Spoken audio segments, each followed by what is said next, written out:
नमस्ते। कभी सोचा है कि जिंदगी का जो सबसे मुश्किल पल होता है, जो सबसे बड़ा ब्रेकडाउन पॉइंट होता है, वो असल में एक नए रास्ते की, एक ब्रेक थ्रू की शुरुआत हो सकता है। आज हम भगवद गीता की मदद से यही समझने वाले हैं कि कैसे टूटने के अनुभव को एक बड़ी सफलता में बदला जा सकता है।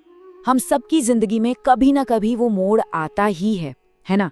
जब लगता है कि बस सब कुछ बिखर रहा है, आगे का रास्ता बिल्कुल धुंधला दिखता है और मन में सिर्फ निराशा और सवाल ही सवाल होते हैं।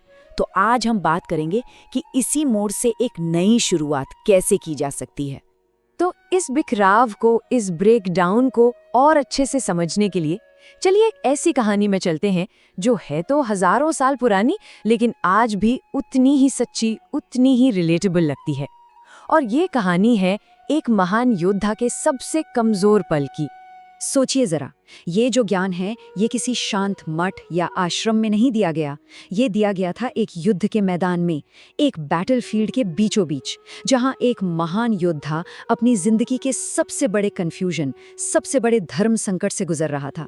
और पता है, यही बात भगवद गीता को सिर्फ एक धार्मिक किताब नहीं बल्कि जिंदगी की एक प्रैक्टिकल गाइड बना देती है। ये शब्द हैं महान योद्धा अर्जुन के।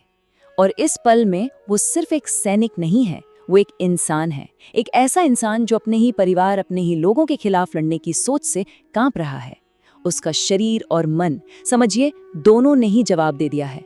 ये सिर्फ एक कहानी नहीं है, ये उस गहरे संकट का, उस क्राइसिस का प्रतीक है जब हमारे अपने ही प्रिंसिपल्स और हमारे अपने ही रिश्ते दांव पर लग जाते। और कमाल की बात देखिए, अर्जुन उस वक्त जो कुछ भी महसूस कर रहे हैं, शरीर का कांपना, मुंह का सूखना, दिमाग का एकदम सुन्न हो जाना, इसे आज मॉडर्न साइकोलॉजी फाइट और फ्लाइट रिस्पॉन्स कहती है।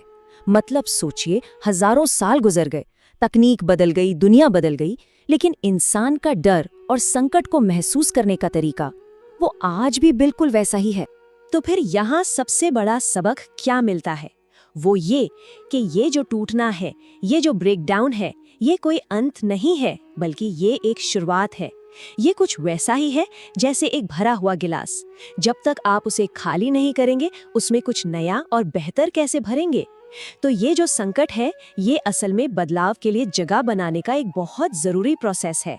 तो जब अर्जुन इस अंधेरे में, इस कंफ्यूजन में पूरी तरह खो चुके थे, तब उनके सारथी भगवान कृष्ण ने उन्हें एक रास्ता दिखाया। एक ऐसा रास्ता जो कर्म से होकर गुजरता है, एक्शन से होकर गुजरता है। और यही वो मूल मंत्र है जो कृष्ण ने अर्जुन को दिया, निष्काम कर्म। अब इसका मतलब क्या है? सीधा सा मतलब है, अपना काम करो, पूरी लगन से करो, अपना बेस्ट दो। लेकिन उसके नतीजे क्या होंगे, उसकी चिंता से खुद को आजाद कर दो। क्यों? क्योंकि देखिए, जब हम नतीजे से नहीं बंधे होते ना, तो डर और चिंता हम पर हावी हो ही नहीं पाते। हमारा पूरा का पूरा फोकस सिर्फ और सिर्फ अपने काम पर होता है। गीता का ये श्लोक शायद सबसे ज्यादा मशहूर श्लोकों में से एक है, और इसकी वजह भी बिल्कुल साफ है। ये कहता है, तुम्हारा अधिकार सिर्फ कर्म करने पर है, उसके फल पर नहीं। जरा सोचिए, हम अपनी कितनी ज्यादा एनर्जी इस बात पर खर्च कर देते हैं कि क्या होगा, रिजल्ट कैसा आएगा, जबकि हमारे हाथ में तो सिर्फ कोशिश करना है, अपना कर्म करना है। तो ये श्लोक हमें उस चिंता से आजाद करता है जो हमारे कंट्रोल में है ही नहीं। लेकिन एक मिनट, फल की चिंता मत करो का मतलब क्या ये है कि हम कोई गोल ही ना बनाएं या फिर एकदम इमोशनलेस हो जाएं, पत्थर बन जाएं? नहीं। चलिए इस फिलॉसफी से जुड़ी कुछ सबसे बड़ी गलत फहमियों को, कुछ मिथ्स को दूर करते हैं। तो पहला मिथक, क्या इसका मतलब है कि हमें लक्ष्यहीन मतलब एम्बिशनलेस हो जाना चाहिए? बिल्कुल भी नहीं। लक्ष्य रखना तो बहुत जरूरी है, जैसे एक तीरंदाज का ध्यान निशाने पर होता है। फर्क सिर्फ इतना है कि उसका असल फोकस तीर चलाने की प्रोसेस पर होता है, ना कि मेडल जीतने के सपने पर।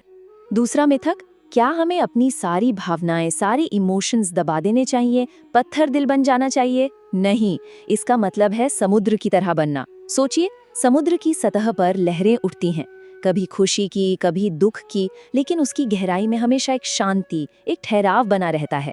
आपको भी भावनाओं को महसूस करना है, पर उनमें बह नहीं जाना।